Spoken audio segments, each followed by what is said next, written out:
Say hello. Hello. Good morning. Good morning.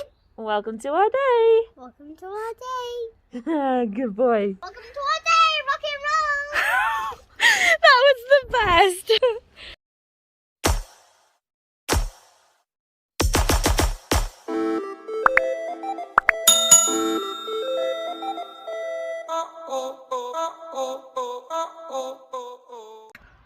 We're in the car.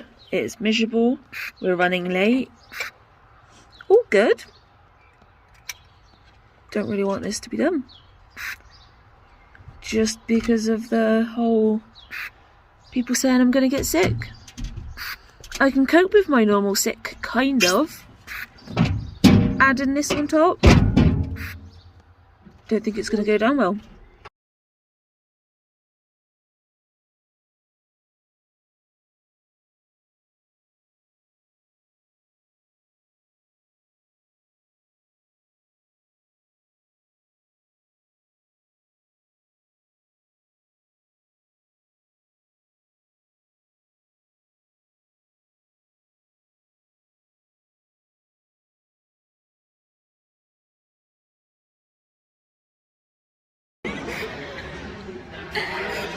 Matching masks. Yeah.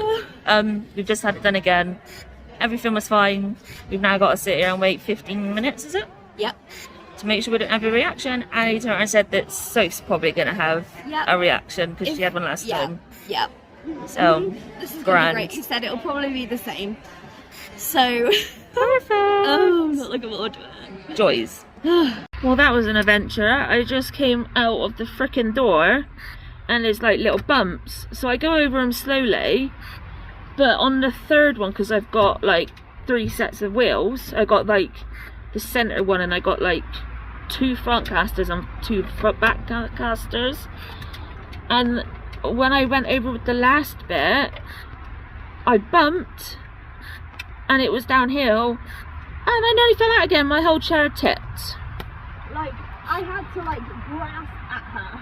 So for the person on the phone being like, make sure you take your wife with you, don't go out alone, she was with me again, right next to me again. There's only so much I can do. But the problem is, in that split second, it flings me that regardless of if I had 3 people next to me, it ain't gonna stop me from getting out of my chair. I'm pissed. That's twice now because of this dumbass freaking chair. Thought not only have I nearly fell out, but the chair has nearly fell on me as I fall out. It's funny how they can get a cricket from freaking Netherlands to come into the country, but they don't have like Less than a week. over a bank holiday, and yet they can't get wheelchair parts.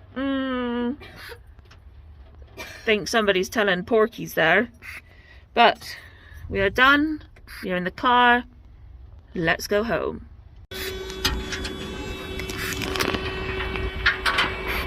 Oh, hello, hang on. This man looks like he's struggling because of the way the thing's gone on the thing. My childish humour thought that was funny. Oh, Dixie's there, hang on. Good girls. Well done. Hey! Albert! Where's Mummy?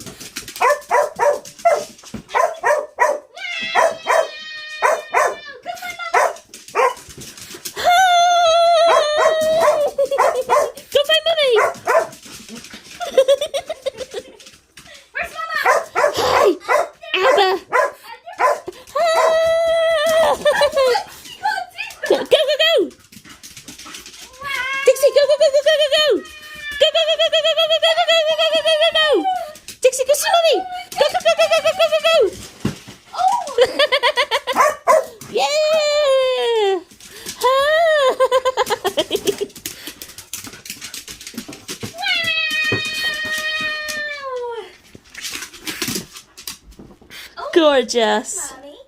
Is that nice? Is that really nice? What are you doing?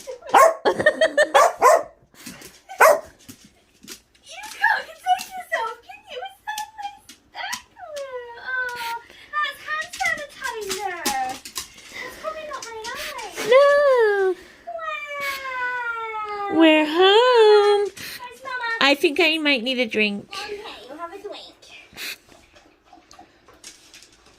Hi.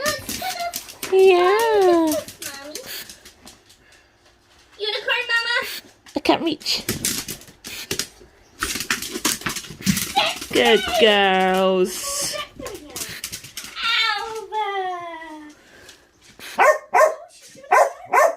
Yeah, that was real good, Mum. Right. Bit closer. You really are arching your back. Bring it up. I can't reach. You've never done this before. What's going on? I got Stelline. You're beautiful. We missed you. We did. We missed you both so much. That was the longest 5 hours of my life. Yeah. Yeah.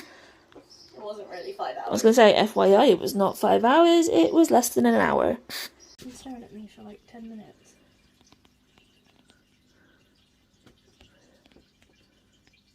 Are you comfy? I'm falling asleep. Yeah. You have, however, got something on your foot.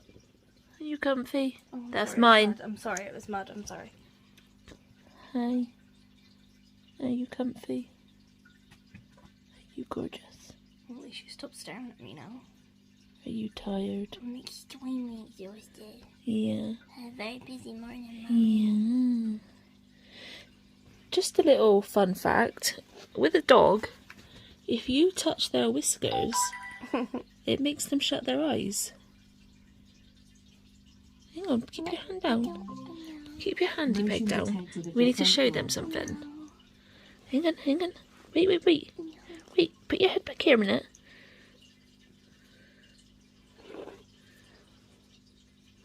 No, no.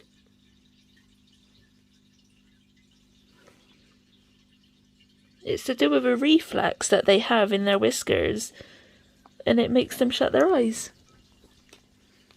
Test it with your dog, and let us know if they do it. I'm getting needy now.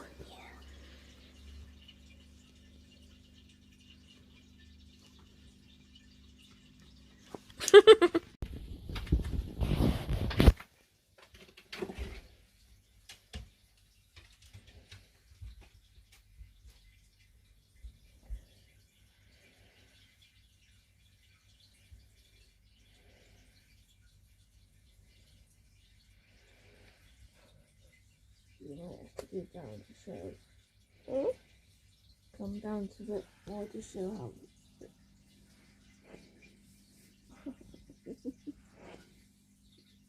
She looks like a chicken. Yeah.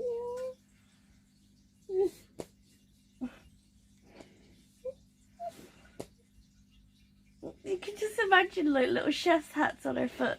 Yeah. You may have to like put in little bitty chef hats. Yeah. So hilariously cute.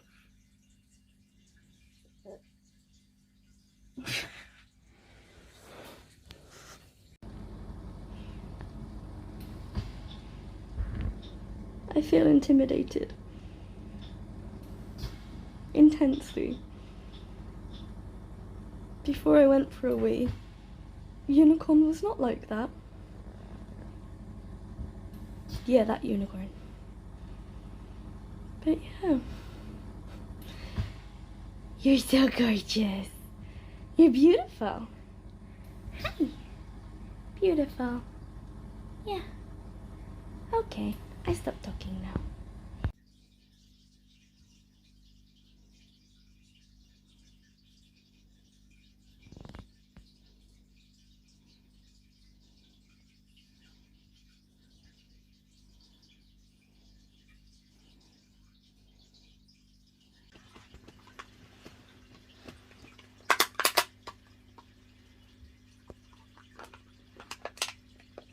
She just looked at me. Oh, somebody found their yogurt pot. We are kind of just chilling this evening now. Well, it's about 5 o'clock-ish. Yeah. Um, Instead of having a 2.5 hour nap today, we had a 3.5 hour nap. We woke up after like at 2:30 like we normally do, and I looked at Sophie and I was like, another hour. And even then, when it was 3:30 and we woke up, I was like... You said it's not even been an hour yet, and I'm like, it's 3:30. And I was so exhausted. I think the worry beforehand, the stress of being there, the stress of nearly falling out of my chair, plus obviously the injection side effects. Yeah, everything just sort of adds up. It's really weird because the same happened last time. When I had the initial injection, literally about 2 minutes afterwards, this weird wave comes over me and I just feel very bizarre. Like I feel like I'm floating. It's horrible.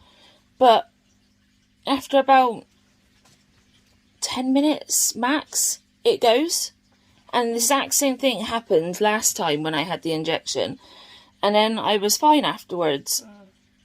And then obviously by the evening I was having like the pressures and whatever else. Today, I mean, I've got a bit of a headache, but... I've got a bit of a headache as well today. Yeah, I don't know if it's just, like I said, everything happening. But, I don't know. Otherwise, I kind of feel okay. What about you? My arm is very heavy. Is it reacting yet? Like last time? I don't know. It didn't react straight away last time though, did it? Tiny little spot right there. Is that where it did it, is it? Yeah. But nothing major. Not yet. My arm feels... Sorry. But my arm feels really heavy. Yeah. And like I can move it, the same as the other one, but it just feels like so much more effort. Yeah. And I don't know if it's just because it had the injection or whether it's because of how the injection's like making it go. Does that there was a difference there, right? Yeah. Cool. I was just like, does that make any sense? I mean, the area that I had the injection, if you press it, it hurts. Feels like I'm being stabbed or something, but yeah. Otherwise, I'm okay. I mean, I feel a little bit floaty in my head, but again, that could just be because like we're tired and it's been an emotionally draining day. And everything. And Soph went into a shop for the first time. She's been into petrol stations. But that doesn't count. But that's literally like the till is a foot from the door. Yeah. She actually walked around a shop for the first time since this pandemic started. That's not true. Why? We went to the co-op to get something to eat. After the funeral, that kind of was a little bit different. It was a village co-op. It was. It was. And it was tiny. There was no one in there. No. No. But for a decent sized shop, yeah. So whoop whoop to Soph. She was hoping that it might be like a stepping stone to eventually get in there. Yeah, because I said to Charlie, I would go in, but I can't go on my own. I just couldn't do it. Which I know is awful because obviously it means that I'm like prioritising my emotions. Well, it's not prioritising because that's something that you cannot help. You don't control that fear that comes up. So it's not something that you can suppress to prioritise something else. It is something that is there. It is very much there. And it has to go on its own. Yeah, it's true. So, but when we were sat there waiting, because obviously I got allergies and whatever, one of the nurses came over, like, in that area to make sure that we didn't have, like, an allergic reaction. Like, they're monitoring us. She came over and had a chat, and it was really lovely to hear it from a medical side of things, how they're feeling about it. And they hate the whole eat out to help out. They think that was a complete joke. Which is what we've always said. Yeah. And she was saying that although that she's been able to go out and about, it's not been the same. And she's found it difficult not being able to see her mum and sister since, like, last year. Christmassy time.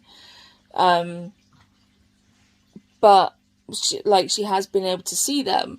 And obviously Vita and said how difficult things have been for us, and yeah, she was shocked that we haven't really gone out and about since the 23rd of March last year. Which, it still sounds ridiculous because it's over a year now. But she also acknowledged the fact that she saw online that somebody in London, and it was in a wheelchair. Like, all the, like, shops and, like, the restaurants, they're having tables outside to allow businesses to reopen. But they're not acknowledging the fact that there's no room to go around if you're in a wheelchair.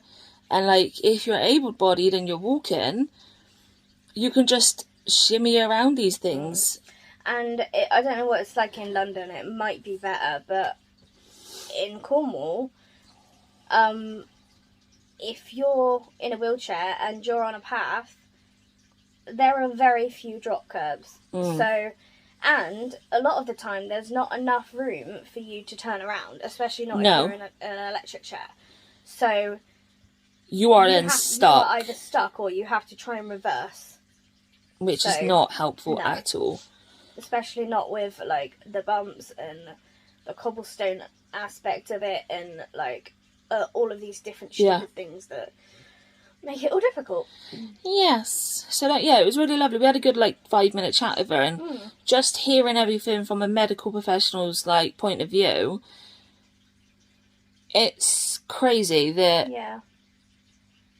like, they're experiencing and they're thinking the same things, but although they're on the front line, they're not being listened to by the government, and they're the ones that are actually out there doing it. Yeah, and she said that we, like, the government and, like, as a country, we need to learn from if there is a third wave so far, or a completely another virus that comes out. Yeah, but and I was thinking that in terms of, like, all of these people who have had to be at home all the time and they've been struggling, and, like, who usually go out every day to work, and how they've all been like, oh, I completely understand it now, like, for people you don't, because you now get to go back to work, like, whenever your work sort of does that, and you will soon forget, because you won't be in that situation anymore. Yeah, whereas us, like, even now,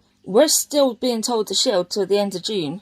So that's still basically another 2 months that we have to stay isolated.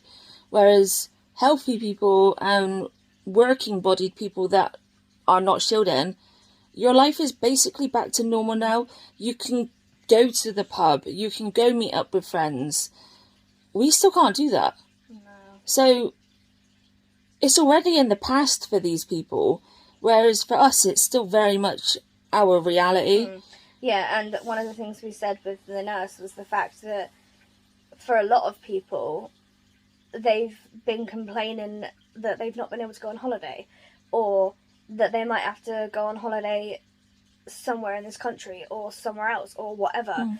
And we were just like, you're complaining, like, all of these people who are complaining about wanting to go on holiday, and then there's us who we just want to see our families. Yeah, it's a huge difference. It is. But then that's the difference between sick people and healthy people. Yeah. So if you're watching this and you're healthy, please realise that there are still some people out here that cannot see family and friends, cannot go to the pub for a drink, even though that's not what we do. Still can't even just go out for a casual walk in the countryside or at a National Trust place or something like that. We cannot do it. No. So please just have a little think about the people that are still suffering out here, being isolated, and who have had no support for the last God knows how many months, despite seeing no family, having relatives and pets die, and having to deal with it on our own. So yeah, we're just gonna chillax for now. Yes. And we are so happy that we managed to capture having the vaccine. I will put a link in the comments of the cameras that we used, because the quality, considering it's in a pen, is really cool. Absolutely fantastic. So yeah, go and check that out. But we're gonna go chill now. Speak to you later. Bye. This girl is crazy with her legs today. She literally has them jetted out in the air all the time. I don't know how this is comfy, but she seems to think it is. Bless her. And she's snoring.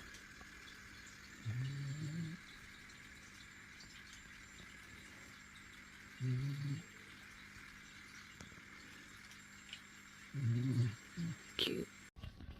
So Sophie and I are going to be ending the night early tonight because we're knackered. But I'm just online because we were just talking about some stuff I've made, and this picture came up for a company. His face doesn't look right. Company as well. It is ASOS. ASOS, yeah. And it just didn't look right, so I opened it, and I'll put the picture in here of what the website looks like when you're on it. His jawline doesn't look right, and I showed that to Soph, and I was like, nobody has a jawline like that. He looks like Johnny Bravo. So then when I went back to the page that I first saw it at, which is this picture, that's when we realised something was very wrong. They photo edited it, and really badly. And when they've uploaded it, for some reason, when it then goes onto like the main Google bit, it shows the photo edit that they've done. It's horrific. Who thinks that having a jawline like that is what we want to see? I mean, I'm sure that there probably are people out there with extremely prominent square jawlines. After surgery? Well, yeah. I don't Yep, know. that is very, very bad photoshopping. Very bad. Yeah, yeah. So if you're a company and you see this, don't do that. It's not good. No. But I'm going to go do my nebs. So my tablet meds. Hopefully that's going to help my head. So thanks for coming on service. We'll see you tomorrow. Good night, everyone. Good night.